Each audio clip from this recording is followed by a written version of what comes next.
बिस्मिल्लाहिर्रहमानिर्रहीम। अस्सलाम वालेकुम नाज़रीन, आप देख रहे हैं प्रोग्राम सिटी एट 10 और मैं हूं आपकी मेज़बान अना यूसुफ। इस दुआ और इस उम्मीद के साथ कि अल्लाह ताला हम सब के लिए आसानियां पैदा करे और हमें आसानियां बांटने की तौफीक अता फरमाए। शो का आगाज़ कर लेते हैं और सबसे पहले जान लेते हैं आज शहर का मौसम कैसा रहेगा।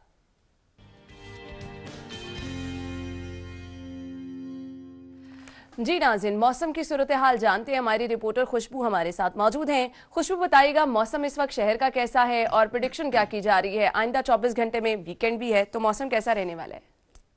के हवाले से मैं आपको अपडेट करती चलूं कि मौसम जो है वो इंतहाई सर्द और ठंडा हुआ पड़ा है, जबकि महकमा मौसमियात का कहना है कि आइंदा 24 घंटों में बारिश जो है वो हो सकती है। मतला जो है वो अबर आलूद हो चुका है। दर्जा हरारत जो है वो 6 डिग्री सेंटीग्रेड जो है वो रिकॉर्ड किया गया है। जबकि मैं आपको ये भी बताती चलूँ कि हवा में नमी का तनासुब जो है वो 85% रिकॉर्ड किया गया है। हवा जो है वो 6 किलोमीटर फी घंटा की रफ्तार से इस वक्त जो है वो चल रही है। जबकि दूसरी जानिब मैं आपको ये भी बताती चलूं कि शहर का जो एयर क्वालिटी इंडेक्स है वो 187 जो है फीसद रिकॉर्ड किया गया है। महकमा मौसमियात के मुताबिक बारिश जो है वो आज हो सकती है और जिसकी वजह से मैं आपको ये बताती चलूं कि सर्दी जो है वो मजीद बढ़ जाएगी और मौसम सर्द होने की वजह से शहरी जो है वो ज़्यादा से ज़्यादा गर्म मशरूबात का जो है वो इस्तेमाल करेंगे। जैसे कि आप देख सकते हैं कि जो धुंध है उसमें भी काफ़ी हद तक जो है वो इजाफा हो गया है, जिससे वाज़े तौर पर हद निगाह में कमी आई है। लेकिन आज जो मौसम की सूरत हाल है वो कुछ इस तरह से है कि आज बारिश जो है वो हो सकती है और मौसम जो है वो अबर आलूद रहेगा। जी, बहुत शुक्रिया खुशबू, मौसम की सूरत हाल आपने बताई और आज की टॉप स्टोरीज की तरफ बढ़ेंगे। शहर की अहम खबरें डिस्कस करेंगे। स्टूडियो में हमारे साथ हमारे सीनियर रिपोर्टर अकमल सुमरू मौजूद हैं। अस्सलाम वालेकुम सुमरू साहब, क्या हाल चाल है आपके? जी वालेकुम अस्सलाम। जी बिल्कुल ठीक, अल्हम्दुलिल्लाह। सुमरू साहब, सबसे पहले तो शो के आगाज में मैं आपको मुबारकबाद देना चाहूंगी और अपने नाजरीन को, सिटी 42 के नाजरीन को जो कि आपको फील्ड में तो खासा मुतहरिक देखते हैं, उनको भी बताना चाहूंगी कि सिटी 42 के सीनियर रिपोर्टर अकमल सुमरू साहब का ये एजाज है। माशाल्लाह से इन्होंने PhD की डिग्री हासिल की है और अब हम इन्हें डॉक्टर अकमल सुमरू साहब कह सकते हैं। सुमरू साहब, कैसा लग रहा है? जी यकीनन जी, ये एक बड़े ही खुशगवार लम्हात इसलिए हैं क्योंकि किसी भी तालिब इल्म की ये ख्वाहिश होती है कि वो हाईएस्ट डिग्री हासिल करे और पूरी दुनिया में जो हाईएस्ट डिग्री वो PhD है। और मैं अल्लाह का इंतहाई शुक्रगुजार हूँ और एहसानमंद हूँ कि तालीम का ये सफ़र मुकम्मल हुआ और यकीनन इसमें दोस्तों की, घर वालों की मुकम्मल सपोर्ट रही और जिसकी वजह से मैं आज इस जगह पे पहुंचा कि मेरे पास PhD की डिग्री है। और मेरा ख़्याल में इस पे जितना भी फ़ख्र किया जाए वो भी मेरे लिए भी, इदारे के लिए भी यकीनन वो कम है, क्योंकि ये एक एजाज़ है। और बिलखसूस अगर मैं एजुकेशन रिपोर्टर्स की बात करूँ तो उसमें जहाँ तक मेरी मालूमात हैं, हो सकता है कोई हो शायद। करने के लिए आज की लीड स्टोरी की तरफ बढ़ते हैं और पहली खबर हमारे पास है जी। CCPO उमर शेख की छुट्टी और लाहौर पुलिस की कमान गुलाम महमूद डोगर को सौंप दी गई है और साथ ही साथ ये भी लिखा है कि हीरो बना जीरो। जी सुमरू साहब, क्या कहेंगे?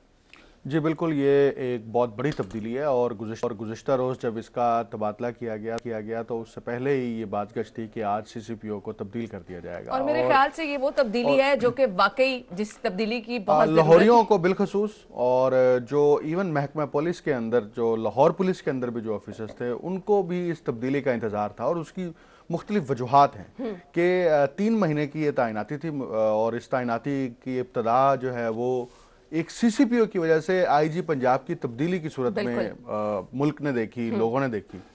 और ये इंतहाई हैरान कुन थी कि एक मातहत अफसर की वजह से आपने एक महकमे के सरबराह को तब्दील कर दिया। अच्छा, फिर उसके बाद भी यही हुआ कि उमर शेख साहब जब तैनात हुए तो उसके बाद एक बहुत बड़ा वाक़या पेश हुआ जो मोटरवे पर, और उसके बाद उनके जो बयानात सामने आए वो इंतहाई मुतनाज़ बयानात थे। उसके बाद इवन मेन स्ट्रीम मीडिया पर, सोशल मीडिया पर एक बहुत बड़ा तूफ़ान बरपा हुआ इनके खिलाफ कि ये एक इंतहाई गैर जिम्मेदाराना बयान है जो इनकी जानिब से दिया गया, जिसमें ये कहा गया कि रात के खातून जो है वो घर से बाहर ही क्यों निकली। बिल्कुल। फिर इसके बाद एक और ऑडियो टेप रिलीज हुई और उस ऑडियो टेप में भी जिस तरह से हद तक अमेज रवैया इनकी जानिब से किया गया देते हुए वो भी तशवीशनाक था। अच्छा, सिर्फ ये तो चलो एक डोमेन की है ना, विद इन महकमा जो सूरत हाल थी, आप अपने मातहत ऑफिसर्स को बार बार उनके तबादले कर रहे हैं और उनको जो है वो आप मुस्तकिल तौर पर टॉर्चर कर रहे हैं। अब ये रिपोर्ट्स पुलिस के अंदर भी मौजूद थी, ऊपर हुकूमत को भी जा रही थी, चीफ मिनिस्टर को बार बार जा रही थी, इवन प्राइम मिनिस्टर के नोटिस में भी थी। लेकिन उमर शेख साहब को ये एतमाद था कि मैं जो भी कर रहा हूं और मुझे कोई नहीं पूछेगा, कुछ भी नहीं होगा, और मैं क्योंकि मेरी आशीर्वाद ऊपर से है तो मुझे, क्योंकि मेरी वजह से आईजी तब्दील हो सकता है तो फिर मुझे कोई हटा नहीं सकता। लेकिन जब अचानक ये फैसला हुआ और आईजी ने जब कल चीफ मिनिस्टर से मुलाकात की और उस मुलाकात में ये फैसला किया गया कि सबसे पहले सीसीपीओ लाहौर को तब्दील करना है, और उसकी वजूहात इसके अलावा जो सबसे अहम तरीन थी, लाहौर के अंदर जराइम की शरह में इजाफा हो रहा है। अच्छा, मैं सुमरू साहब नीचे खबर पढ़ के मुझे हंसी भी आ रही है। उमर शेख साहब ने ये दावा भी किया था कि न्यूयॉर्क पुलिस बनाना है लाहौर की पुलिस। वो ये था, नहीं वो दावा ये था कि अच्छा 90 दिन ही वो रहे, और उन्होंने यही दावा किया था कि 90 रोज के अंदर जो है 1 जनवरी 2021 को, यानी गुज़िश्ता रोज, लाहौर पुलिस जो है वो न्यूयॉर्क पुलिस बन जाएगी। यानी कि इस हद तक मयार के एतबार से, जराइम के हवाले से, तो वो अब उनको ये अंदाजा ही नहीं था, ये इदराक ही नहीं था कि उसी दिन जो है उनका तबादला हो जाएगा। तो अब जिस वजह से उनका तबादला किया गया है, एक तो उनके ऑफिशियल बिहेवियर की वजह से, उसके अंदर उसके कंडक्ट के ऊपर इश्यूज थे, दूसरा एक शहर की, कैपिटल की पुलिस सरबराह की ये बुनियादी जिम्मेदारी है कि शहर के अंदर से जराइम पेशा अफराद के खिलाफ कार्रवाइयाँ की जाएं। शहर के अंदर जराइम की रोकथाम के लिए जो पुलिस की कार्रवाइयाँ हैं उसमें तेजी होनी चाहिए, इफेक्टिव होना चाहिए। उस महाज पर नाकामी जो है वो हुकूमत के लिए, और आप यकीन माने जिस तरह हमने साल के एंड पे हमारे रिपोर्टर्स ने, आबिद ने, इरफान मलिक ने, साइद साहब ने, फाहद भट्टी ने शहर के हालात बताए कि पूरे साल क्राइम रेशो कहाँ पर पहुंच गई, तो सीरियसली अफसोस हो रहा था कि शहर जो है बिल्कुल गैर महफूज है, शहरी परेशान है। तो उसके बाद मेरे ख्याल से ये होना जरूरी था। उसकी वजह ये थी कि जब आप अपने मातहत ऑफिसर्स के साथ कोऑर्डिनेशन डेवलप करके काम करने के बजाय मुस्तकिल तौर पर उनको थ्रेटन करेंगे, तो फिर यही होगा कि वो वर्किंग रिलेशनशिप वो मुतासिर होगा। जब वर्किंग रिलेशनशिप पुलिस के अंदर मुतासिर होगा तो उसका इंपैक्ट अल्टीमेटली शहर के ऊपर आएगा। तो यही वजह है, ये वजूहात हैं जिनकी बिना पर इनको जो है वो तब्दील किया गया। उनका रवैया सबसे बड़ा मसला था, और उस रवैये के बाद जो है वो शहर के अंदर जो जराइम है उनकी रोकथाम नहीं हो पा। बिल्कुल ऐसे। और सुमरू साहब, ये भी इरफान और अली साई साहब मेंशन करते रहे हैं कि इनके टेन्योर में हर कोई अपनी सीट बचाने के लिए या फिर तबादलों की तरफ लगा रहा, यानी अपने डिपार्टमेंट में ही इतनी वो बेचैनी सी थी, इस तरह सा था कि किसी को शहर की परवाह ही नहीं थी ना। उसकी वजह यही थी ना कि वो जो एतमाद आशीर्वाद देने वालों ने दिया था ना कि आप हमारे लिए ज्यादा अजीज हैं, हम आपको कुछ नहीं होने देंगे, लेकिन आपका जो ऑफिसर है, जो आपका बॉस है, हम उसको हटा देंगे। तो उस एतमाद ने जो है वो इस हद तक इनको जो है वो ताकतवर बना दिया कि वो समझते थे कि मैं अब किसी के साथ कुछ भी कर सकता हूँ। तो ये एतमाद जो है यही उनको ले डूबा है, और इस एतमाद की वजह से शहरियों ने भी नुकसान का सामना किया जराइम की सूरत में। तो यकीनन जो अब नए एक कमेंट में वही कहती नए सीसीपीओ साहब का चाहिए, और फिर हम ब्रेक की तरफ चलें। है, बहुत ज्यादा प्रोफेशनल है, उनका एक्सपोजर बहुत ज्यादा है, बिलखसूस उनकी बलोचिस्तान में भी तैनाती रही है, सिंध में भी तैनाती रही है, और इससे बढ़कर ये उनका इंटरनेशनल एक्सपोजर है। अक़वाम मुत्तहिदा के मिशन के ऊपर वो 1.5 बरस तक वहां पे तैनात रहे हैं, और उनका वो एक्सपोजर भी है। शहर के अंदर सीटीओ भी रहे हैं, डीआईजी ऑपरेशंस की अहम तरीन ऑपरेशन विंग जो पुलिस का होता है उसके डीआईजी ऑपरेशंस लाहौर के अंदर भी रहे हैं। और आप महकमा पुलिस के अंदर इस वक्त जो है इंतहाई ईमानदार ऑफिसर के तौर पर जाने जाते हैं, और इसी के साथ जो आपकी कॉम्पिटेंसी है, मेरा ख्याल में उसका इजहार जब उन्होंने कल ओहदा संभाल लिया तो अब शहरी जो है उसको खुद उसको ऑब्जर्व करेंगे। चलिए जी, हम भी दुआ गो हैं, उम्मीद करते हैं कि शहर के हालात बेहतर हों, और फिर जिस तरह से एक वो बेचैनी की सिचुएशन हमें पुलिस डिपार्टमेंट में भी नजर आई, तो ये कमान सौंप दी गई है गुलाम महमूद डोगर साहब को, तो उम्मीद की जा रही है हालात भी बेहतर हो जाएंगे। हम ब्रेक लेते हैं और ब्रेक के बाद आपको ज्वाइन करेंगे, हमारे साथ रहिएगा। Welcome back. अगली खबर की तरफ बढ़ेंगे, और अगली खबर हमारे पास है, सस्ती सवारी भी महंगी है। मोटरसाइकिल की कीमतों में 1000 रुपए तक का इजाफा हो गया है। मोटरसाइकिल अगर आपने अब खरीदनी है तो 2000 रुपए का इजाफा इसमें हुआ है। लेकिन साथ ही साथ सुमरू साहब, हमने आई थिंक ये 2 दिन पहले खबर शेयर की थी कि स्पेयर पार्ट्स की, मोटरसाइकिलों के स्पेयर पार्ट्स की कीमत में भी इजाफा हो गया है। क्या कहेंगे आप? देखिए, पब्लिक इस्तेमाल की जितनी भी चीजें हैं ना, उनके साथ यही सलूक हो रहा है। और ये अच्छा, मोटरसाइकिल पहले खरीदा फिर पेट्रोल भी महंगा डलवा, मैं वही कह रहा हूँ ना, जितनी भी ऐसी अशिया हैं जो पब्लिक एट लार्ज ज़ेरे इस्तेमाल हैं, उनमें ज्यादातर हमें ऑब्वियसली बाइक अब सभी लोग इस्तेमाल करते हैं। अच्छा, बाइक जो है वो एक ऐसी सवारी है जो तकरीबन लाहौर जैसे शहर के अंदर भी हर घर में मौजूद हर है घर में, और बिल्कुल। लोग जो है वो उसका इस्तेमाल करते हैं। अच्छा, जब आप बाइक खरीदते हैं, बाइक के स्पेयर पार्ट्स को चाहिए होते हैं। जब बाइक खराब होगी, बाइक की ट्यूनिंग होती है, हर 1000 किलोमीटर के ऊपर बाइक की ट्यूनिंग करानी है आपने। जब बाइक की ट्यूनिंग करानी है 1000 किलोमीटर पे, उसका ऑयल चेंज कराना है, ऑयल की कीमत में इजाफा हो गया। आपने उसके बाद अगर कोई आपका नट बोल्ट कोई जो है वो खराब हो गया, आपने उसको तब्दील कराना है, उसके पैसे भी देने हैं। आपने अपने टायर के जो अलाइनमेंट है उसको ठीक कराना है, तो बाइक के टायर के अलाइनमेंट जो है वो आपको 350 रुपए एवरेज में ले लेते हैं। आपने वो भी करानी है हर 1000 किलोमीटर के ऊपर। अगर आप नई बाइक खरीदना चाहते हैं तो 2 साल पहले जो बाइक की जो कीमतें 60 से 62 हजार रुपए के दरमियान थी, अब वो 80 हजार रुपए तक पहुंच गई हैं। और अब ये दोबारा इजाफा किया गया है। इस गुज़िश्ता बरस पहले इजाफा किया गया था और इस एक साल में 2 दफा इजाफा किया गया और इसका इतलाक कर दिया गया। अब इसी साल फिर 2 दफा इजाफा किया जाएगा। हुकूमत का इसके ऊपर कोई कंट्रोल नहीं है और हुकूमत का कंट्रोल इसलिए नहीं है कि हुकूमत के जो मुतलका महकमे हैं, गुज़िश्ता प्रोग्राम में भी मैंने यही कहा था, मुतलका महकमों की कार्रवाइयां नहीं है, मुतलका महकमों की ग्रिप नहीं है अपने मातहत जेली महकमों के ऊपर। अब मुझे तो मसला लगता है ये सुमरू साहब, इन कि महकमों को टास्क ये दिया गया है कि आपने महंगाई सिर्फ करनी नहीं, है। उनका टास्क भी और हदफ है उनका ये कि बिल्कुल। पब्लिक को जितना रगड़ा लगा सकते हैं आप रगड़ा लगाएं। और ये आप पब्लिक इस्तेमाल की अशिया के ऊपर जब मुस्तकिल तौर पर महंगाई करेंगे तो उसका अच्छा अब ये असर रेप्लिकेट होगा। अब आपके स्पेयर पार्ट्स महंगे, जब स्पेयर पार्ट्स महंगे होंगे तो जो मैकेनिक्स हैं वो अपनी कीमतें वो भी बढ़ाएंगे। बिल्कुल ऐसे कि ही है। अगर मोटरसाइकिल की कीमतों में इजाफा हो रहा है, उसके स्पेयर पार्ट्स की कीमतों में इजाफा हो रहा है, तो बिल्कुल। वो मैकेनिक्स जो हैं वो भी अपनी कीमतों में इजाफा करेंगे। अच्छा, जो ट्रांसपोर्टेशन मोटरसाइकिल के ऊपर होती है, चाहे वो छोटा सामान हो चाहे ज्यादा सामान हो, जिस भी सूरत में हो उसकी कॉस्ट बढ़ेगी। आप जब कॉस्ट चीजों की बढ़ती जाएगी तो एंड प्रोडक्ट जब एक आम सारिफ के पास पहुंचती है तो उसकी कीमत में कई गुना इजाफा होता है। ऐसे ही। अब इसके ऊपर जब तक पब्लिक के इन अशिया के ऊपर हुकूमत का कंट्रोल नहीं होगा, इनकी कीमतों के ऊपर, तो उस वक्त तक फिर ऐसे ही होगा। ये गुज़िश्ता 2.5 बरस से ऐसे हो रहा है, ये कोई नई बात नहीं है। हर 6 महीने बाद, हर 3 महीने बाद हमें चीजों की कीमतों में इजाफे की लेकिन खबर ये मिलती है। साल 2020 में तो मैं कहूंगी आखिरी हो गई और ये सिलसिला अब 2021 में बहुत सारी उम्मीदें ये थी लोगों को। 2023 तक जारी रहेगा, आप बिल्कुल बेफिक्र रहें। माफी दे दीजिए सुमरू साहब, मैं इतनी महंगाई ना कराएं। माफी- 2023 तक माफी क्या हुकूमत लोग से खाना मांगे- पीना छोड़ देंगे? माफी हुकूमत से मांगे कि वो हमें माफी दे दें कि खुदा का वास्ता है 2023 तक अगर यही सिलसिला चलता रहा तो अवाम किस नहज पर पहुंचेगी और अवाम जिस नहज पर पहुंचेगी उसको वहां से वापस लाना जो है वो किस कदर मुश्किल होगा। तो ये 2023 तक ये होते रहना है।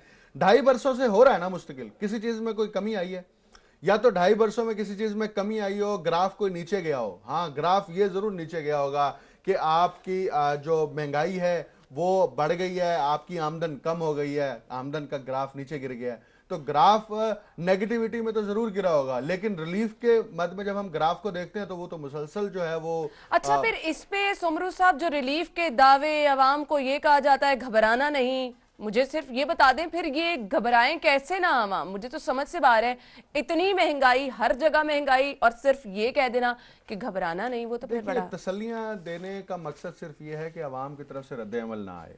और हुकूमत जब तसल्लियां देती है तो अमूमी तौर पर हुकूमत अपने आप को धोखा दे रही होती है, अवाम को धोखा नहीं दे अब रही मेरे होती। ख्याल से और हम चैनल्स पे अवाम का रद्द अमल तो देखते रहते हैं और दिखाते भी रहते हैं। अब चैनल दिखाने पे की भी नहीं मत जरूरत देखें रही, आप अब दिखाने की जरूरत भी नहीं रोजमर्रा रही। की बुनियाद मैं पर मार्केट बिल्कुल विजिट कर लें, वहां पे देख लें अवाम का रद्द अमल क्या है, आम आदमी का रद्द अमल देख लें, गली मोहल्लों के अंदर जो बैठकें होती हैं वहां पर बैठने वाले लोगों का रद्द अमल देख लें, तो ये पाकिस्तान तहरीक इंसाफ के लिए आप देखिएगा एक बहुत बड़ा सेटबैक होगा। और इवन अब पाकिस्तान तहरीक इंसाफ के अपने सपोर्टर्स भी इस चीज की वो तो अब बहुत मुखालिफत कर देखिए, रहे हैं। मैं लेकिन मैं अभी भी हैरान होता हूँ, अभी भी ऐसे लोग मौजूद हैं इस शहर के अंदर भी, इस मुल्क के अंदर भी, जो बड़े ही पॉजिटिव हैं, बहुत ज्यादा पॉजिटिव एटीट्यूड और कमाल का पॉजिटिव एटीट्यूड है कि वो कहते हैं कि वो फिर इसी डगर पे कुछ ना चल रहे कुछ होंगे कि होगा। घबराना नहीं। हम ब्रेक लेते हैं नाज़रीन, ब्रेक के बाद आपको एक बार फिर से जो हमारे साथ ही रहिएगा। ब्रेक के बाद प्रोग्राम में आपको एक बार फिर से खुश आमदीद कहेंगे। मोटरसाइकिल्स महंगी हुई हैं, ये हम बात कर रहे थे, लेकिन इसके साथ साथ कल हमने एक वीडियो भी देखी जिसमें डॉक्टर फिरदौस आशिक अवान साहिबा जो हैं वो मोटरसाइकिल चला रही थी। वो मनाजर भी आपको दिखाते हैं। सुमरू साहब क्या कहेंगे, खासी हमें मुतहरिक नज़र आती हैं और डिफरेंट स्टंट्स हमने जिस तरह से देखा, बार बार इस तरह की जो चीज़ें हैं सामने आती, मुझे लगता है डॉक्टर फिरदौस आशिक अवान साहिबा खासी बहादुर हैं। देखें, बहादुर तो यकीनन बहुत ज़्यादा हैं कि वो पंजाब में यहाँ पर बैठ के लाहौर शहर के अंदर पाकिस्तान मुस्लिम लीग नून का मरकज़ जो रहा है हमेशा, उनके खिलाफ महाज पर बैठी हैं। बहादुर तो यकीनन वो हैं, लेकिन जहाँ तक बात है कि आप बहादुरी का दूसरा पहलू देखें, असल में उन ये फ़न आ गया है कि किस तरह से आपने अपने आप को जिंदा रखना है। कहाँ पर? अपनी ज़िंदगी में नहीं, मीडिया पर। क्योंकि मीडिया पर अगर आप जिंदा हैं तो फिर आप खबरों में जिंदा हैं, आप खबरों में जिंदा हैं तो फिर आप पब्लिक के अंदर डिस्कस होंगे, पब्लिक के अंदर डिस्कस होंगे तो आप कहेंगे कि मेरा तो पॉपुलैरिटी ग्राफ जो है ना वो बड़ा बेहतर है, क्योंकि खबरों के अंदर मैं ज़ेरे बहस आ रहा हूँ और उसका असर जो है वो पब्लिक के ऊपर आ रहा है। तो वो इस तरह के जो है ना, आप शुगल कह लें, वो ये करती रहती हैं। स्टंट तो एक अलग चीज़ है ना। और कल जब ये तकरीब थी और इस तकरीब के दौरान उन्होंने 1122 की हैवी बाइक जो है उनकी वो चलाने का मुजाहरा किया, और अगरचे उन्हें बाइक चलाना नहीं आ रही थी, लेकिन बहरहाल उन्होंने कोशिश की। और वो कोशिश इसलिए की कि वो एक अच्छा जेस्चर देना चाह रही थी, पॉजिटिव जेस्चर। और फिर जाहिर बात है तमाम मीडिया का फोकस वो हो गया, और उसके बाद वो कल से जो है वो ज़ेरे बहस हैं। और देखें आज हम भी उसको उस पर तबादला ख्याल कर रहे हैं। तो ये बुनियादी तौर पर होता है आपका एक सॉफ्ट इमेज डेवलप करने के लिए। इससे पहले आप देखें वो गवर्नर हाउस के अंदर जब वो फुटबॉल को हिट कर रही थी, या वो कराटे चैंपियनशिप के अंदर वहां पे जाके आप वहां पे टाइलें तोड़ रही थी, तो वो इसका मकसद सिर्फ ये है कि अब देखिएगा, अब इन्होंने ना मुस्तकिल इसको अडॉप्ट कर लेना है। और उनको समझ आ गई है कि इस वजह से हर तरफ नजर आती रहूं। इस फार्मूले को वो अडॉप्ट करके वो मुस्तकिल तौर पर आपको हर 15 दिन बाद 10 दिन बाद कुछ नया करती नजर आएगी, नया करके दिखाएंगे, और वो एक शुगल होता रहेगा। और फिर एक स्टेज आएगी, वो जब दर्जन भर चीजें हो जाएंगी तो उनका एक मोन्ताज बनेगा, और मोन्ताज बन के फिर वो दिखाएंगे, और फिर वो बड़ा खुश भी होंगी। जारी बात है, उनको तवन्नाई मिलेगी। बिल्कुल ऐसे ही है। खैर, अगली खबर की तरफ बढ़ते हैं, और अगली खबर हमारे पास है, शहर में कोरोना केसेस किस तरह से बढ़ रहे हैं, वार जारी, और 6 मजीद अमवात गुज़श्ता रोज के 24 घंटे के हमारे पास जो फिगर्स हैं उसके मुताबिक 330 नए मरीज आए हैं, और ये तादाद जो है हम देख रहे हैं रोजाना की बुनियाद पर बढ़ रही है। सुमरू साहब, हमारे पास वक्त कम है, एक कमेंट आपका चाहिए। देखिए, लाहौर के अंदर लाहौरियों को बिलखसूस ये चाहिए कि एक तो मौसम की शिद्दत बहरहाल अपनी जगह मौजूद है, और हम हमेशा यही बात कहते रहे हैं कि कोरोना से मुतल्लिक जो बुनियादी SOPs हैं, वो मास्क का इस्तेमाल है, या वो आप पब्लिक मकामात से घर की तरफ जाते हैं तो आपने प्रॉपर तरीके से हैंड वॉश करने हैं, और आपने खुद को प्रॉपर तरीके से सैनिटाइज करना है, ताकि अगर कहीं से कोई ऐसा आपको वो आपने रिसीव भी किया है तो उसको कम से कम आप उससे बच सके और अपने घर वालों को बचा सके। अब देखिए, लाहौर के अंदर जो है वो 1601 अमवात हो चुकी हैं अब तक इस कोरोना की बाइस, और मरीजों में मुसलसल इजाफा हो रहा है। ऐसा नहीं है कि किसी दिन कोई मरीज ना आया हो, बल्कि जिस दिन भी अभी तो पब्लिक टेस्ट नहीं करवा रहे, और जब अगर पब्लिक टेस्ट की तरफ जाना शुरू कर दे तो फिर जो नतीजे आएंगे वो यकीनन ज्यादा परेशान कौन होंगे। और हमारे यहाँ सुमरू साहब, रैंडम टेस्ट की कोई हम बात भी नहीं सुन रहे, और ना कोई लोग करवाना चाह रहे हैं, लोग खौफजदा भी अब उस तरह से नहीं है। खैर, वक्त कम है, बहुत बहुत शुक्रिया आपके वक्त के लिए। नाज़रीन, हम ब्रेक लेंगे, ब्रेक के बाद हटेंगे, आपको दोबारा ज्वाइन करते हैं।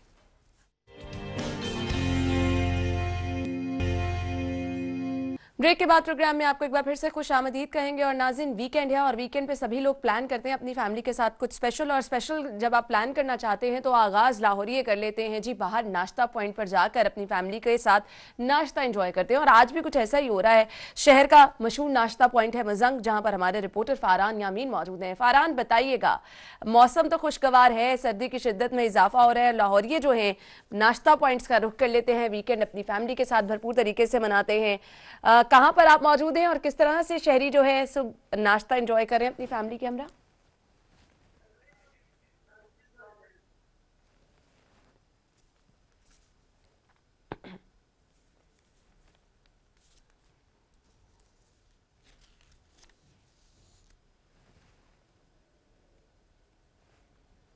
जी फ़ारान, बताइएगा किस तरह से शहरी नाश्ता पॉइंट पर नाश्ता एंजॉय कर रहे हैं इस वक्त?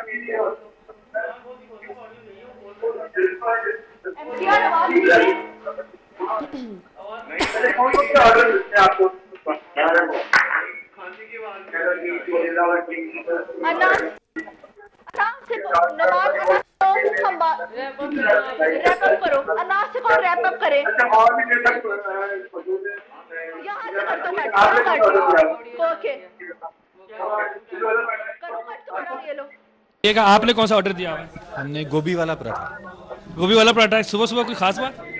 बस ये इनकी ट्रेडिशनल है, अच्छी चीज़ बनाते हैं और इसलिए अच्छी चीज़ बनाते हैं और ख़ास तौर पर ठंड है और गर्मा गर्म पराठे और चाय। आपने भी ऑर्डर दिया? ज़्यादा क्या करके है, क्या खाना बैठने के लिए, चाय वगैरह कुछ? अभी कोई इरादा नहीं है वैसे। जी बिल्कुल, लोग वैसे भी आए हुए हैं, निकले हुए दोस्तों के साथ और यहाँ पर बैठे हुए एंजॉय कर रहे हैं और अपनी मर्जी के पराठे हैं और अपनी चाय पी रहे हैं और लुत्फ़अंदोज़ हो रहे हैं। जी ठीक है फरहान, थैंक यू। फरहान यामीन हमारे साथ मौजूद थे और आपने देखा कि खुशगवार मौसम में किस तरह से लाहौरी नाश्ता पॉइंट का रुख कर रहे हैं। कोई आलू का पराठा खाना पसंद कर रहा है और कोई गोभी का पराठा, और मुझे पता है कि इस टाइम घर में भी नाश्ता जो है वो चल रहा होगा, सभी लोग अपना नाश्ता कर रहे होते हैं। खैर लाहौरी तो कोई भी इवेंट हो उसको अच्छी तरह से इंजॉय करते ही करते हैं, खाबों के शौकीन तो वैसे ही हैं। एक और चीज़ जिसका लाहौरियों को क्या पूरी दुनिया में सभी को बहुत ज़्यादा शौक होता है, मेकअप के बदलते ट्रेंड जो हैं हम देखते हैं, हर ही उसको अडॉप्ट करना चाहता है क्योंकि ट्रेंड्स बदलते रहते हैं। सभी लोग चाहते हैं कि वो अच्छे भी दिखें, अच्छा सा मेकअप भी करें। तो अफीफा की रिपोर्ट है हमारे पास और कुछ मेकअप के ट्रेंड्स वो बता रही हैं क्या चल रहे हैं, आपको भी दिखा देते हैं। मेकअप खातीन के हुस्न को चार चांद लगा देता है। चेहरे की खूबसूरती आंखों से होती है क्योंकि आंखों का मेकअप ही पूरे चेहरे पर रौनक बिखेरता है। गुज़िश्ता 15 साल से सैलून इंडस्ट्री से मुंसलिक हैं, जो अपना सैलून भी चलाती हैं और आंखों को हसीन बनाने के गुर से भी वाकिफ हैं। कहती हैं आंखों को खूबसूरत बनाने में आई शेडो और काजल बहुत अहम है। आंखों के इकसाम तो काफ़ी हैं, जैसे कि स्मोकी आइज़ है, शिमरी है और ग्लैमरस है और इसके अलावा सॉफ्ट आइज है। हुमा बताती हैं कि आजकल आंखों के लिए मॉडल लुक ज्यादा पसंद की जा रही है। फ्लफी आंखों को खूबसूरत बनाने का भी एक मुनफरिद अंदाज है। कुशादा और साफ रंगत की आंखें कुछ ज्यादा मेहनत नहीं मांगती। मुख्तलिफ रंगों के आई शेडो इस्तेमाल करके इन्हें और खूबसूरत बनाया जा सकता है। मेन काम होता है पफी आइज को हैंडल करना। तो जब आप उस पर मतलब कि आई शेड लगाते हैं या हल्का सा शिमर कर लें, उसके बाद आई लैशेस लगा दें, तो असल मेन काम है जो वो आई लैशेस का है। आई लैशेस अगर आपने अच्छी लगाई है, लाइनर अच्छा लगा दिया, आपकी आइज कंप्लीट है। छोटी आंखें गो के कुदरती तौर पर ज्यादा दिलकश और पुरकशिश नहीं होती, मगर मुनासिब मेकअप के जरिए इनमें जाज़बियत पैदा की जा सकती है। जैसे कि आपकी आंख बंद है, हम उसमें काजल अप्लाई नहीं करेंगे, काजल लगाएंगे वो ऑलरेडी आंख बंद हो जाएगी, हम उसमें व्हाइट पेंसिल अप्लाई करेंगे ताकि आंख खुले। मेकअप में आंखों की बुनियादी खूबसूरती आई लाइनर से होती है, जो आंखों को दिल फरेब बना देता है। आंखें शख्सियत की आईना होती हैं। चेहरे पर आंखों को सबसे ज़्यादा तवज्जो की ज़रूरत होती है, लिहाजा ज़रूरी है कि इन्हें और ख़ूबसूरत बनाने के लिए इन पर थोड़े से मेकअप से मेहनत की जाए। कैमरामैन राना अजहर के साथ अफीफ़ा नसरुल्लाह, सिटी 10। जी तो नाज़रीन, अफीफा के रिपोर्ट में आपने देख लिया कि अच्छा साइज मेकअप कैसे किया जा सकता है। तो thank you so much Afifa, आपने हमारे नाज़रीन को बताया कि मेकअप खास तौर पे आइज मेकअप किस तरह करके आप खूबसूरत दिख सकते हैं। हम जाएंगे ब्रेक की तरफ, ब्रेक के बाद आपको ज्वाइन करते हैं, हमारे साथ रहिएगा। प्रोग्राम में आपको एक बार फिर से खुश आमदीद कहेंगे। नाज़रीन, ब्रेक से पहले आपको आई मेकअप के हवाले से हमने पैकेज जो है वो दिखाया। रिपोर्ट फीफा ने स्पेशली तैयार की थी कि आई मेकअप कौन से आजकल चल रहे हैं। अब आई मेकअप के साथ साथ बहुत सारी चीज़ें जो हैं वो हम मेकअप से ही देख लेते हैं जुड़ी होती हैं। हम अक्सर ऐसा मेकअप इस्तेमाल कर लेते हैं जिसकी वजह से नुकसान भी होता है। तो आपको हम ज़रूर आज ये भी बताएंगे कि आप अपनी स्किन का ख्याल किस तरह से रख सकते हैं। मेकअप अगर आपने यूज़ करना है तो उसके प्रॉपर यूज़ का तरीक़ेकार क्या होता है। आई मेकअप के साथ ही आई ब्यूटिफिकेशन पर भी बात होगी, आई बैग्स पर भी बात होगी, स्किन डिजीजेस पर भी बात होगी। मेकअप करके भी आप स्किन को किस तरह से अपनी खुशगवार रख सकते हैं, इस पर भी बात होगी। स्टूडियो में हमारे साथ हमारे मेहमान मौजूद हैं। तारुफ में आपके साथ कराना चाहूंगी, स्किन स्पेशलिस्ट हैं डॉक्टर अजीम जहांगीर, उन्हें खुश आमदीद कहेंगे। अस्सलाम वालेकुम डॉक्टर साहब, क्या हाल चाल है? हाकम जी, अल्लाह का शुक्र। डॉक्टर साहब, जैसा कि मैंने कहा, अभी हमने एक मेकअप के हवाले से रिपोर्ट तैयार की थी हमारी रिपोर्टर रफीफा ने, और वो स्पेशली दिखाई है। अब जब मेकअप के शौकीन तो सभी लोग हैं, मेकअप के साथ अपनी स्किन को मैनेज रखना ऑब्वियसली हमारे लिए भी एक बड़ा चैलेंज बन जाता है। तो ये क्या चीजें हम मैनेज कर सकते हैं? मेकअप भी आप रूटीन में करें और स्किन को अच्छा भी रखें।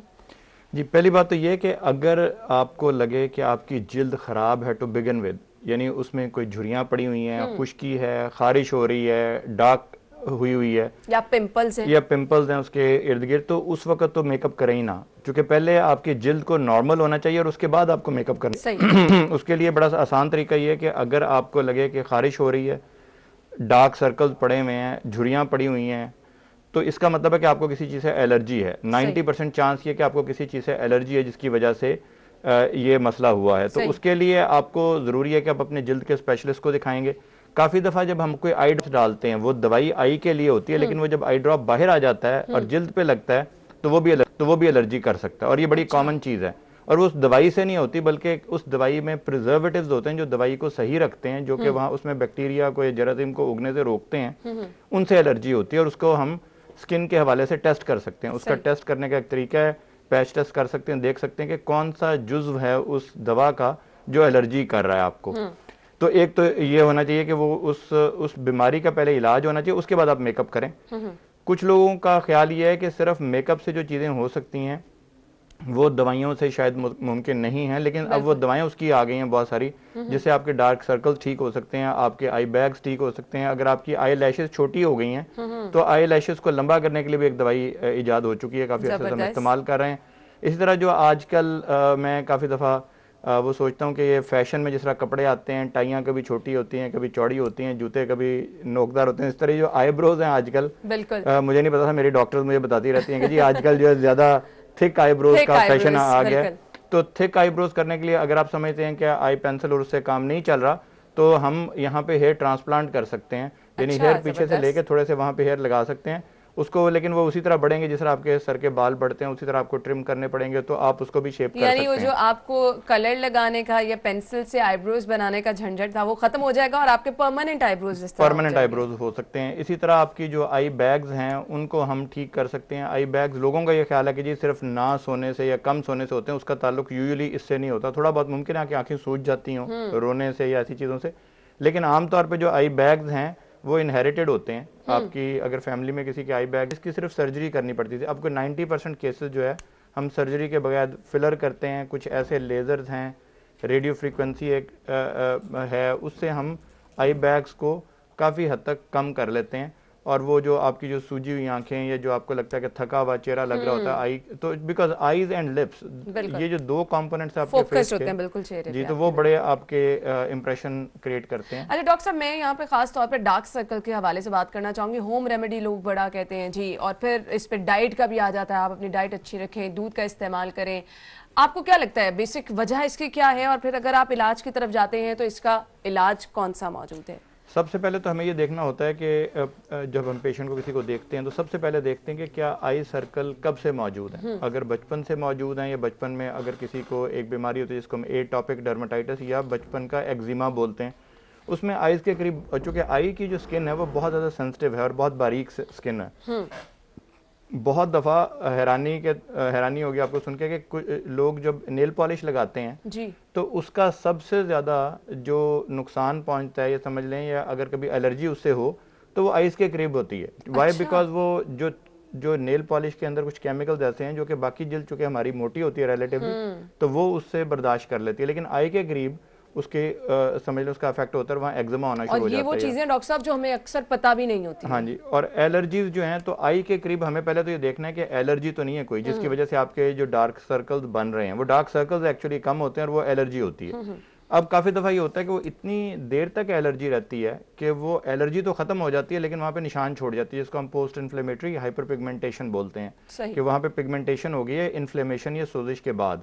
उसके लिए आप इलाज कर सकते हैं, उसका रंग हल्का कर सकते हैं। और कुछ लोगों को जिनको इनहेरिटेड होते हैं डार्क सर्कल जो हैं, यानी बाप दादा में चले आ रहे हैं या माँ की तरफ से चले आ रहे हैं, उनके लिए भी बहुत हद तक हम लेजर्स इस्तेमाल कर सकते हैं, माइक्रोडर्माब्रेशन इस्तेमाल कर सकते हैं। बहुत सारी टेक्निक्स हैं और काफ़ी दफ़ा सिर्फ सिंपल रंग को हल्का करने वाली दवाएं हैं जिनसे कि वो डार्क सर्कल जो हैं वो कम हो सकते हैं। सही। कुछ लोगों को क्रॉनिक किसी एक कंपोनेंट के, यानी पूरे का पूरा मेकअप आपको खत्म करने की जरूरत नहीं है। मेकअप में अगर आप मेकअप किसी भी अच्छी कंपनी के मेकअप के बैक पे देखें तो आपको अज्जा लिखे हुए, इंग्रेडिएंट्स लिखे हुए नजर आएंगे, उनमें से किसी एक इंग्रेडिएंट से एलर्जी होती है। सही। और उसका हम टेस्ट कर सकते हैं कि कौन सा इंग्रेडिएंट ना हो तो आपका मेकअप ठीक है। फिर आपको हम सिर्फ ये बता सकते हैं कि इस इंग्रेडिएंट से आपको एलर्जी है।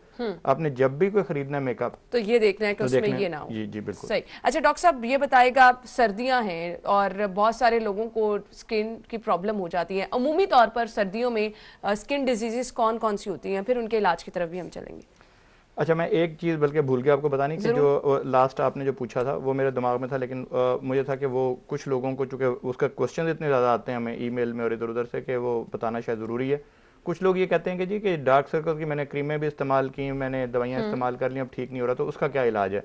तो पीआरपी के हवाले से बड़े लोग पूछते हैं कि जी पीआरपी जो प्लेटलेट रिच प्लाज्मा जिसको बोलते हैं कि आप थोड़ा सा ब्लड ले लेते हैं और उस ब्लड में से आपके अपना ही ब्लड होता है, उसमें से आप जो वाइट ब्लड सेल्स और रेड ब्लड सेल्स को निकाल देते हैं और जो प्लेटलेट्स हैं वो ज़रे जो कि आपके मुंजमद करते हैं खून को, वो उनमें एक अल्लाह ने एक बड़ी ख़ास ये बात रखी है कि उसमें बहुत सारे ग्रोथ फैक्टर्स हैं और एक ऐसी चीज़ है उसमें जिससे कि आपकी जिल्द का रंग भी हल्का हो सकता है। अच्छा। तो वो आप पीआरपी भी कर सकते हैं। और इसी तरह एक और सवाल था मेरा ख्याल है जो हमें पहले आप ही के किसी व्यूअर ने पिछली दफ़ा भी किया और वो मैं उसका जवाब नहीं दे सका, वो ये था कि जी और हमने सुना है कि कोई थ्रेड भी हो सकते हैं आई में, तो हाँ बिल्कुल हो सकते हैं। थ्रेड लिफ्ट जो है वो आपकी आईब्रोज के ऊपर आप कर सकते हैं। और इसी तरह एक और क्वेश्चन था कि जी क्या बोटॉक्स का कैसे इस्तेमाल किया जा सकता है? तो बोटॉक्स हम इस्तेमाल करते हैं जब आपने आईब्रो, वो आई के इर्द गिर्द की जिसको हम पेरी ऑर्बिटल रिजुविनेशन बोलते हैं, आई के इर्द गिर्द की, तो बोटॉक्स से आपकी जो आई की जो आईब्रो की शेप है वो आप जरा उठाना चाहते हैं। यानी ये तो हम आईब्रोज मोटी भी कर सकते हैं, शेप भी अपनी मर्जी की कराना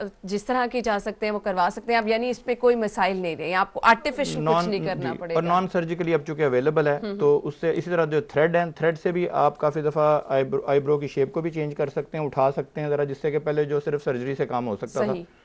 तो ये डॉक्टर साहब ये बहुत सेंसिटिव चीजें हैं अजय जो आप बता रहे हैं। आप मुझे ये बताइएगा, अगर आपके कोई भी ब्यूटी पार्लर में ये चीजें आपको कह रहे हैं कि जी वो कर सकते हैं, अब ये तो बड़ा रिस्क हो जाता है, आप हर जगह से तो ये नहीं करा सकते हैं। देखें ये डॉक्टरी की चीजें, ये मेडिकली ऑब्वियसली आपकी स्किन के अंदर स्ट्रेंज और प्रॉपर तरीके से एक काम होने हैं, उस पर तो आप किसी तरह से कॉम्प्रोमाइज कर ही नहीं सकते। उसके लिए आपको देखना ये, जिस तरह आप अपना कोई भी चीज खरीदारी से पहले बड़ा उसको जांचते हैं, देखते हैं।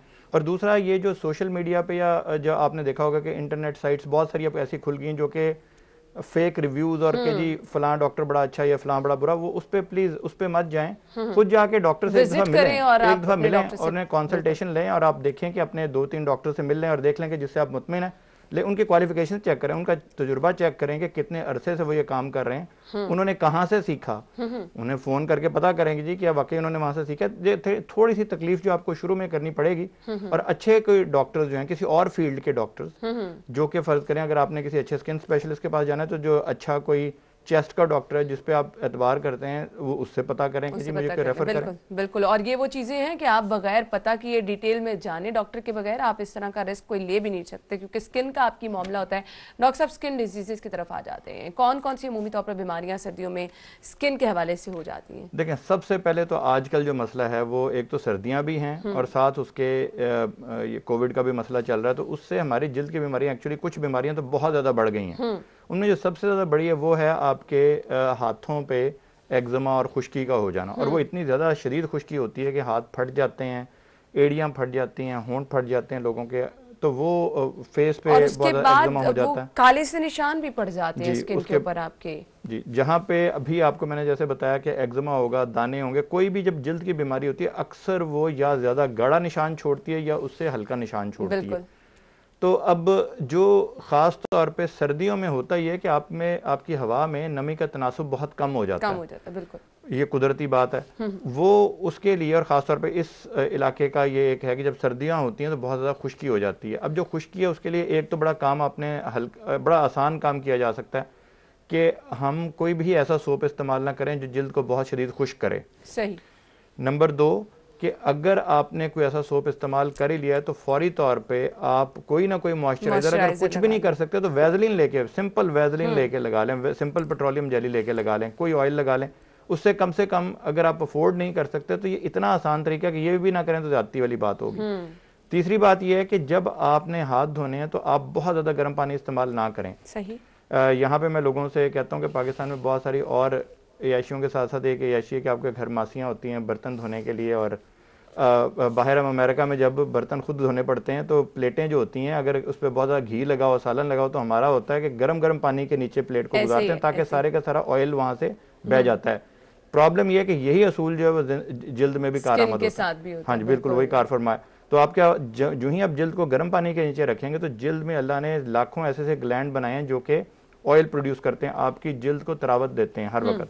उनका जो ऑयल है वो भी आपने उसको धो दिया, अब नीचे से जिल्द निकल आई खुश्क और ड्राई हो गया और उसमें फिर फटने लग गई।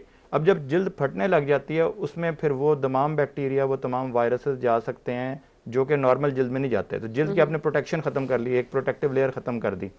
और तो आजकल तो वैसे कोविड की वजह से बार बार हाथ धो रहे हैं सभी लोग, और हाथ आपके इससे ज्यादा जो है वो मुतासर भी हो रहे हैं जी। और दूसरा एक और जो चीज़ है वो आपके लिए हैरानी की चीज़ होगी कि अमेरिका में जो एंटी बैक्टीरियल सोप्स हैं वो बैन हो चुके हैं क्योंकि उसकी कोई जरूरत नहीं है। आम जो सोप, आपका कोई सोप भी आप ले लें, उसको अगर आप 20 सेकंड तक आप धोते हैं तो आपका जो कोविड का वायरस है वो मर जाता है। उसके लिए कोई स्पेशल सोप की आपको बिल्कुल जरूरत नहीं है। इसी तरह आपको तो आप कोई भी सोप इस्तेमाल करें जो आपके हाथ को खुश्क ना करे। सही।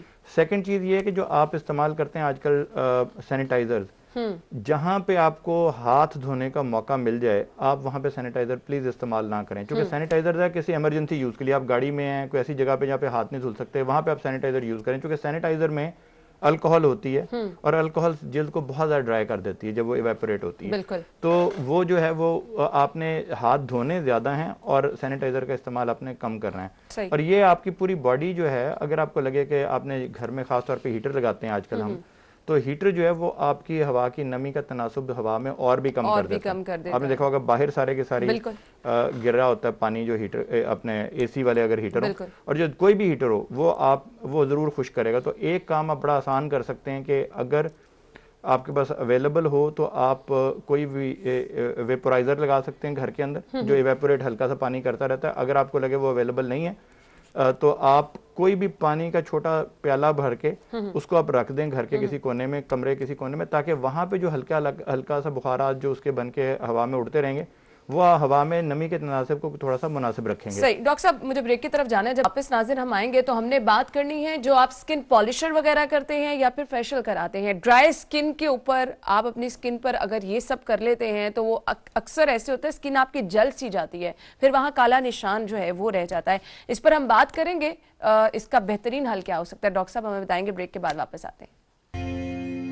Welcome back. डॉक्टर अजीम जहांगीर हमारे साथ मौजूद हैं और स्किन के मसाइल हम डिस्कस कर रहे हैं। डॉक्टर साहब मैं आपसे ये जानना चाह रही हूँ, ड्राई स्किन सर्दियों में हमने डिस्कस किया कि वैसे बहुत ज़्यादा आम हो जाती है, उस पर फिर पॉलिशर कर लेना, फिर आप स्किन के डिफरेंट ट्रीटमेंट करा लें, वो बहुत ज़्यादा स्किन आपकी ख़राब होकर रह जाती है, तो इसका हल क्या है?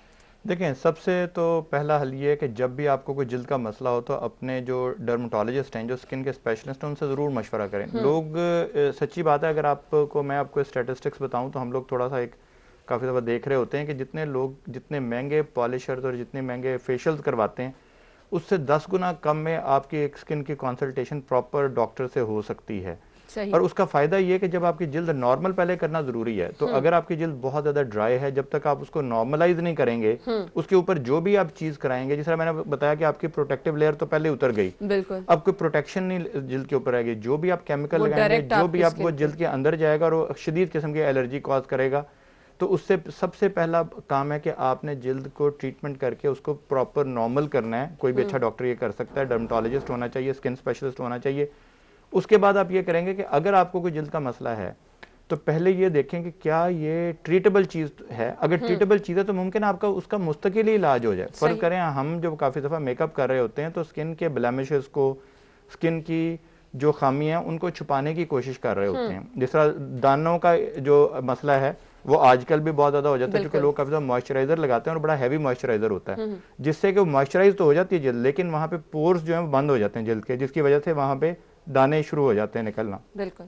तो अगर आप किसी अच्छे प्रॉपर स्किन के स्पेशलिस्ट से आप जाके मशवरा करेंगे तो आपके बहुत सारे मसाइल का हल जो है वो मेडिकली ना सिर्फ वक्ती तौर पे होगा बल्कि मुस्तकिल उसका हल हो जाएगा। उसके बाद अगर आप कोई पॉलिशर करवाना चाहें, अगर आप कोई मेकअप करना चाहें तो आप बिल्कुल मेकअप कर सकते हैं। मेकअप उस वक्त प्रॉब्लम करता है या तो मेकअप में से एलर्जी हो या मेकअप कोई ऐसी चीज से बना हो जो कि आपके पोर्स को बंद करते हैं, या आपको कोई ऐसा स्किन का रिएक्शन करते हैं जिसका कि आपको पता नहीं और आपको लगता है कि स्किन का रिएक्शन किसी और चीज से हो रहा है और मेकअप में अलग से करवा रही हूँ। और जब भी कभी जिल्द खराब हो, कोई उस पर दाने निकले हो, जिल्द खुश्क हो, जिल्द फटी हुई हो, जिल्द का कलर पहले ही बहुत ज्यादा खराब हो, तो पहले जिल्द की जो बुनियादी बीमारी है उसका इलाज होना जरूरी है। और उसके बाद आपको, और बहुत सारे इलाज जो हैं, जिस तरह मैंने आपको बताया कि मेडिकल साइंसेज में बहुत सारी चीजों के इलाज जो हैं वो बहुत बेहतर हो सकते हैं बजाय इसके कि हम उसके लिए कोई तुक्के लगाएं। सही। अच्छा डॉक्टर साहब मुझे बताइएगा, नॉर्मली जो फेशियल वगैरह सैलून से करवाए जाते हैं उसमें प्रॉपर आपके ब्लैक हेड्स पिन से निकाले जा रहे हैं, हीट आपकी स्किन को दी जा रही है, वो जैसे ही आप अपने फेस पे फेशियल वगैरह कराते हैं एकदम से रौनक तो नजर आ जाती है, उसके बाद में क्या नुकसानात हो सकते हैं? देखें, काफ़ी दफ़ा ये है कि हमें प्रॉब्लम सिर्फ ये होती है कि मेडिकल की दुनिया में तो हर चीज़ जो कैलिब्रेटेड होती है, लगी बदी होती है, ये पता होता है हमें कि इसमें कौन कौन से इंग्रेडिएंट्स, कौन कौन से अज्जा मौजूद हैं अगर कोई मेडिकल फेशियल आप करवा रही हैं। सही। प्रॉब्लम उस वक्त आती है कि चूंकि ये बहुत सारी चीज़ें रेगुलेटेड नहीं होती दुनिया में, दुनिया की कोई हुकूमत हर एक मेकअप को, उसके अज्जा को, उसकी तहकीक नहीं कर सकती। तो उसमें प्रॉब्लम यह है कि जब आप कोई नॉन मेडिकल फेशियल करवाएंगे उसमें सबसे बड़ा जो एक कबाहत है वो ये है कि हमें ये नहीं पता होता कि इसमें एग्जैक्ट केमिकल्स कौन कौन से हैं। सही। और उनसे चूंकि अगर एलर्जी हो जाए या वो लगवाने के बाद, यानी कुछ ऐसे फेशियल्स हैं जिसमें कि अगर आपने वो फेशियल करवाया आपको फ्रेशनेस तो महसूस हुई लेकिन उसमें फोटो सेंसिटिव कोई ऐसे अज्जा हैं कि जब जूं ही आप धूप में गए तो धूप में जाके आपको एलर्जी हो गई और उसके बाद रंग काला होना शुरू हो गया। कुछ ऐसे फेशियल हैं, अनफॉर्चुनेटली वो फेशियल भी नहीं है बल्कि यहाँ पे खवातीन जो हैं खुद से 3 क्रीमें मिलाती हैं। ये बहुत सारे जो जिसमें कि एक क्रीम जो पोटेंट स्टीरॉयड है। स्टीरॉयड का प्रॉब्लम ये है कि जहां पर भी स्टीरॉयड लगेगा वो जिल्द को हल्का रंग कर देगा वक्ती तौर पे, लेकिन वहां की जिल्द बारीक होनी शुरू हो जाएगी और जिल्द में आपकी रगें नजर आनी शुरू हो जाएंगी और फिर सुर्ख हो जाएगी जिल्द, बिकॉज रगें तो बारीक हो जाएगी जिल्द, और आखिर में उसमें दाने भी बड़े शदीद, जिसको हम स्टीरॉयड इंड्यूस्ड रोजेशिया बोलते हैं। तो ये प्रॉब्लम जो है ये हमारे यहाँ बहुत ज़्यादा है, चूँकि जो वाइट करने वाली हमारी जो जिल्द को सफ़ेद करने वाली जो क्रीमें हैं, बहुत सारी क्रीमों में अनफॉर्चुनेटली स्टीरॉयड्स होते हैं। और स्टीरॉयड के साथ साथ जब ये हम 3, आजकल वो खवातीन में बड़ा मशहूर हुआ था, अब तो शुक्र है कुछ एजुकेशन की वजह से कमी आ गई कि 3 क्रीम में मिला के खवातीन लगाती थी और उसमें से एक क्रीम इतना ज्यादा पोटेंट स्टीरॉयड है कि हम डॉक्टर उसको 2 हफ्ते 3 हफ्ते ज्यादा किसी जिस्म के दूसरे हिस्से पे भी नहीं देते, let alone on the face. तो वो आपने अवॉइड करना। सही। डॉक्टर साहब बहुत ज़बरदस्त चीज़ें आपने हमें बताई हैं, थैंक यू सो मच। बहुत सारे लोग जो हैं वो इससे फ़ायदा भी उठाएंगे और जो लोग इस तरह की क्रीम्स इस्तेमाल कर रहे हैं उन तक मैक्सिमम इन्फॉर्मेशन भी हम पहुंचाने में कामयाब होंगे, क्योंकि ये चीज़ें बाद में आपकी स्किन को बहुत बुरा हाल कर देती हैं। Thank you so much doctor साहब आपके वक्त के लिए। नाज़रीन हम चलेंगे ब्रेक की तरफ, ब्रेक के बाद ज्वाइन करते हैं। मिलवाएंगे आपको अपनी मेहमान आयशा नासिर जो कि माहिर ग़िज़ायात हैं, जो कि आपको बताएंगी कि अभी साल का आगाज़ ही है, पूरे साल में आप किस तरह से क्या डाइट प्लान रख के अपने आप को फिट रख सकते हैं। अस्सलाम वालेकुम आयशा।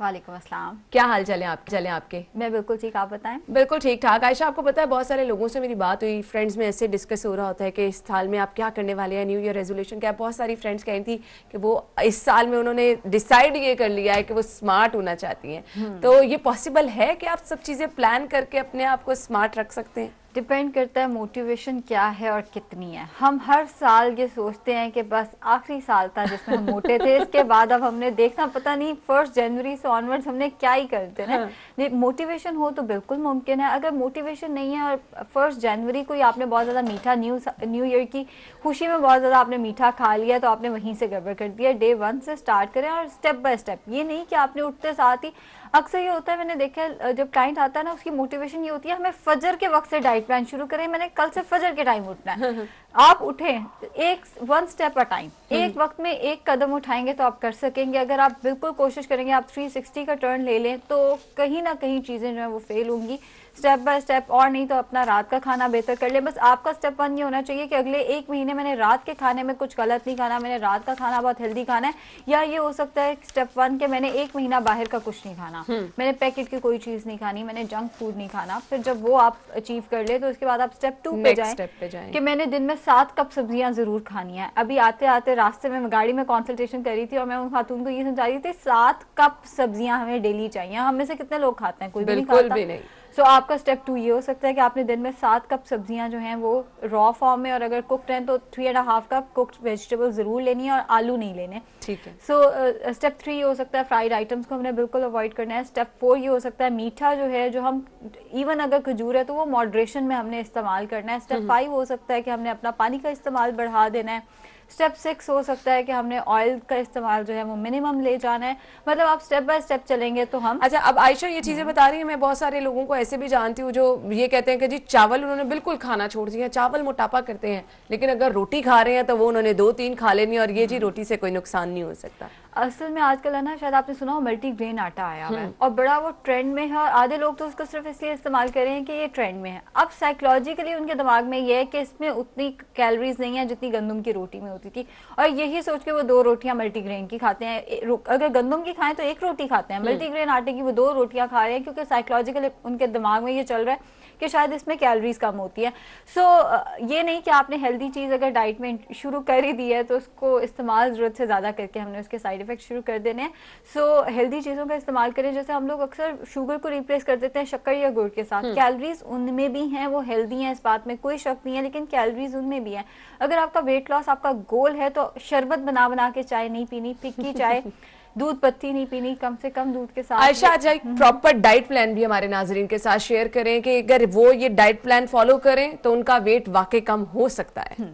देखिए वैसे तो प्रिसाइज डाइट प्लान देना थोड़ा सा मुश्किल होता है, लेकिन मैं एक जनरल डाइट प्लान दे देती हूँ। आप इसमें थोड़े से चेंजेस करके इसको अपनी लाइफ के साथ एडजस्ट कर सकते हैं। उठते साथ ही आपने कोशिश करना है आप दालचीनी का पानी पिए। आप दालचीनी का पानी बनाते कैसे हैं? दालचीनी रात को 1 इंच दालचीनी का टुकड़ा भिगो के रख देना 1 गिलास पानी में, वो आपने उठते साथ ही पी लेना है। उसको गर्म ठंडा करने की कोई ज़रूरत नहीं है, उसकी तासीर रात को निकल आती है। तो बेशक आप उसको फ्रिज में भी रख दें, आप उसको उठ के पी सकते हैं। हाँ, गर्म पानी की अपनी एक अफादियत है और उससे इनकार नहीं किया जा सकता। तो आपने उठते साथ ही दालचीनी का पानी पीना है, वो आपके इंसुलिन लेवल्स को बेहतर करेगी, आपकी बॉडी को एक किक स्टार्ट देगी, हेल्थ के लिए बहुत अच्छी है, इम्यूनिटी के लिए बहुत अच्छी है, वेट लॉस के लिए बहुत अच्छी है। इसके आधे घंटे बाद आप नाश्ता करेंगे। नाश्ते में अगर रोटी लेनी है तो सीडी साइज रोटी हो सकती है, ब्राउन ब्रेड के 2 स्लाइस हो सकते हैं, उसके साथ 1 अंडा, ज़्यादा सारी सब्जियां डालकर। जो साग आजकल आया हुआ है और जिसपे हम तड़का लगा लगा के खा रहे हैं, वही आप उस अंडे में डाल के खाएं, अच्छा भी लगेगा और सेहत के लिए भी अच्छा हो जाएगा। अच्छा। हाँ बिल्कुल, और जैसे मैंने बताया 7 कप सब्जियों वाली सर्विंग भी आपकी पूरी हो जाएगी। सो 1 अंडा आपने सब्जियां डालकर कम से कम ऑयल में बनाकर ले लेना है। इसके साथ अगर आपने चाय पीनी है तो आधे घंटे का वक्फा जरूर दे दें। कम से कम दूध के साथ, बगैर चीनी के चाय पीनी है। चाय का काम हमें जगाना है, शरबत नहीं है। सो चाय का इस्तेमाल जो है वो कम से कम दूध, बगैर चीनी के। 11 बजे के करीब आपने आजकल फ्रूट बहुत अच्छा आया हुआ है, 1 फल का इस्तेमाल करना है। एक वक्त में 1 से ज़्यादा फल नहीं खाने, और फ्रूट जूसेस का इस्तेमाल नहीं करना। चाहे नेचुरल फ्रूट जूस है, चाहे फ्रेश फ्रूट जूस है, उसके अंदर फ्रुक्टोज यानी फ्रूट शुगर ज़्यादा होती है, पल्प पीछे रह जाता है, तो फ़ायदा नहीं होता। दोपहर का खाना तकरीबन 1 से 2 के दरमियान खाएं। वही सीडी साइज की रोटी हो सकती है। चावल खाने हैं तो 12 से 16 टेबल स्पून चावल हो सकते हैं। साथ में ball of salad, ball of salad से मुराद ये तकरीबन 250 ग्राम सैलड का इस्तेमाल ज़रूर करें साथ। और दाल और रोटी इकट्ठे ना खाएं, क्योंकि जब मल्टीग्रेन आटे की मैंने बात की वो भी तो दालों से बना हुआ है। सो दाल जब खानी है चम्मच से खानी है। रोटी चावल के साथ आप वैसे सब्जियां पका कर ले सकते हैं, या गोश्त या फिश आई हुई है उसका इस्तेमाल कर सकते हैं। मटन चिकन का भी इस्तेमाल किया जा सकता है। इसके 2 से 3 घंटे के बाद तकरीबन शाम 5 बजे 1 गिलास दूध इस पर गोल डाल के या 1 कप रायते का इस्तेमाल किया जा सकता है। उसके 2 से 3 घंटे बाद रात का खाना आएगा। वही 12 से 16 टेबल स्पून चावल हो सकते हैं, साथ ग्रेवी हो सकती है। अगर दाल है तो आप स्पून से खा लें, और अगर रोटी है तो सीडी या डीवीडी साइज रोटी खानी है। हाँ, अगर वेट कॉन्शियस हैं तो रात को रोटी ना खाएं, सालन चम्मच से खा लें, या चना चाट बना के खा लें, या grilled chicken, grilled fish. Ayesha, रात के खाने का टाइम बहुत सारे जितने भी हमारी माहिर ग़िज़ायात से बात होती है, टाइम वो कहते हैं रात के खाने का एक रखें, मैनेज करें, सोने से काफ़ी देर पहले खाना खाएं। इसकी क्या इंपॉर्टेंस? इसकी वजह ये होती है कि रात को अगर आप खाना खा के सो जाएंगे, एक तो स्टोमिक के बहुत सारे इश्यूज शुरू हो जाते हैं। तेजाबियत का मसला मेरे पास अक्सर आते हैं। कॉल सेंटर में जो लोग काम कर रहे होते हैं, जिनकी रूटीन ऐसी होती है, उन्हें घर आना है, खाना खा के सो जाना है, इतने उनके गैस्ट्रिक इश्यूज शुरू हो जाते हैं, इतने मैदे के मसले शुरू हो जाते हैं।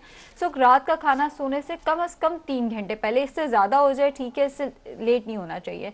एंड दूसरा ये कि रात को जो आप खाना खाते हैं वो बर्न करने का फिर बॉडी को टाइम नहीं मिलेगा, वो फैट की फॉर्म में स्टोर होता जाएगा। सो आपने ये नहीं करना खाना खाते साथ ही सो सो गए, एटलीस्ट 3 आवर्स का डिफरेंस जो है वो ज़रूर रखें। हाँ, सोने से पहले आप कोई अच्छा कहवा, जैसे दालचीनी का कहवा हो सकता है, ग्रीन टी तो मैं रिकमेंड नहीं करूँगी, उसमें कैफीन होती है, कैमोमील टी का आप इस्तेमाल कर सकते हैं। आजकल बहुत सारी ऐसी बेवरेजेस आ गई हैं जिनके अंदर कैफीन नहीं होती, तो कोई भी बगैर कैफीन के आप बेवरेज का इस्तेमाल कर सकते हैं, और नहीं तो नीम गर्म पानी के अंदर थोड़ा सा नींबू डाल के वही सौंफ इलायची के साथ इस्तेमाल कर सकते हैं। सही आयशा, ये बहुत जबरदस्त डाइट प्लान, मेरे ख्याल से वो लोग जो कि वाकई चाहते हैं पतले हो, अगर वो ये फॉलो करना शुरू कर देंगे डाइट प्लान, तो आप अच्छे खातिर ख्वाह नताइज हासिल भी कर सकते हैं। इस सब में पानी का इस्तेमाल और ख़ास तौर पे सर्दी में हम बिल्कुल भूल जाते हैं। मुझे ये बताएगा कितना ज़रूरी है और कितने ग्लास पानी आपको इस डाइट प्लान के साथ या नॉर्मली भी सर्दियों में पानी का इस्तेमाल करना चाहिए? सर्दियों में असल में हमें लगता है कि बार बार वॉशरूम जाना पड़ेगा, तो हम लोग पानी का इस्तेमाल बिल्कुल नहीं करते, और उसका सबसे पहला जो सिम्टम आता है, जो अभी मेरे से पहले डॉक्टर अजीम ने भी शायद बताया हो, कि वो हमारी स्किन ड्राई होना शुरू हो जाती है। डिहाइड्रेशन का सबसे पहला साइन एंड सिम्टम हमारे स्किन पे आता है, हमारे हाथों पे नजर आना शुरू होता है, हमारे पाँव पे, हमारी बेसिकली सारी स्किन जो है ऐसे वो डिहाइड्रेटेड हो जाती है। सो पानी का इस्तेमाल ज़रूर करें।